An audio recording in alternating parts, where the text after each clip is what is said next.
Russia won't allow another U.S. military action in Syria based on false flag. OPCW envoy. Russia's envoy to the OPCW said it was crucial to avoid new false flag attacks in Syria and that Moscow won't allow U.S. military action there, as he described details of Russian findings on the site of the alleged Doma incident. New false flag operations against Damascus are possible, since our American partners are once again threatening to take military action against Syria, but we will not allow that, Russia's permanent representative to the Organization for the Prohibition of Chemical Weapons, OPCW, Alexander Shulgin, said during a press conference in The Hague on Thursday.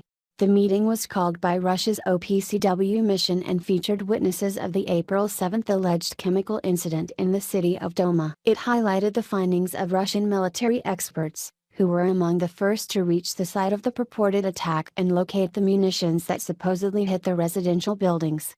Russian experts performed a detailed analysis of the information on the ground. Major General Igor Kirillov, the head of Russia's Nuclear, Biological and Chemical Protection (RKHBZ) troops, said 2 gas cylinders, allegedly dropped by the government forces from helicopters, were found in 2 apartments. The cylinders and the damage they supposedly caused did not fit the tail of an airstrike entirely, Kirillov said. One of the cylinders lacked any makeshift upgrades, such as fins, to make it usable as an aerial munition, and, surprisingly, it was not even deformed. An empty gas cylinder found at the top floor. The apartment was partially destroyed earlier by an aerial bomb explosion, parts of roof and outer wall were missing, Kirillov stated. Other walls were sprayed with shrapnel. It's quite peculiar that the cylinder was not deformed, which doesn't fit its purported fall from a big altitude on concrete floor. The other cylinder, while fitted with some crude fins, also remained in nearly pristine condition despite its fall. The device miraculously did little to no damage to the room it supposedly hit, besides a large hole in the ceiling, which, however, was unlikely made by the object, according to military specialists.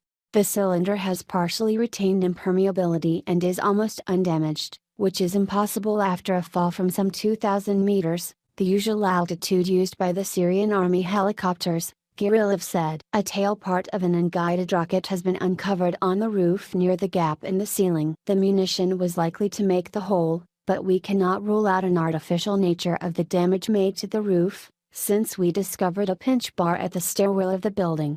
The cylinder was likely hauled by the authors of the staged video from outside, the official stated, as multiple chips and dragging marks at the stairwell indicated. An apartment below was being used by its owner to breed chickens, and all the livestock miraculously made through the so-called chemical attack alive, according to Kirillov. Moreover, the RKHBZ troops have uncovered a booby-trapped chemical laboratory and chemical stockpile in the city of Doma, which was liberated from the militants. They've been presumably used by the terrorists to manufacture toxic substances, the official said, adding that a chlorine-filled canister that was very similar to the purported munitions used during the Doma incident was recovered from the militant-run warehouse. OPCW-controlled substances, which can be used to produce mustard gas, have been also found there. The Doma incident was featured in videos released by the controversial White Helmets group and spread through militant-linked social media accounts. It was seemingly taken at face value by the US and its allies,